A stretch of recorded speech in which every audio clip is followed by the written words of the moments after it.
Morning. आज 27 जून 2024। आज का ये मेरा दूसरा वीडियो है।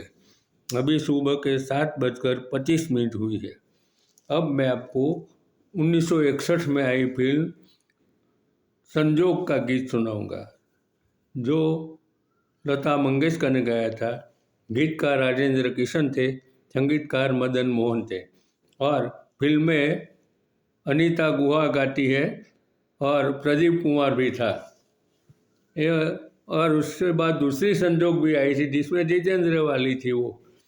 और गीत है चला है कहाँ दुनिया इधर है तेरी, प्यारे इधर है तेरा, चला भी आ चला भी आ, चला है कहाँ। ये बताया और गा लिया।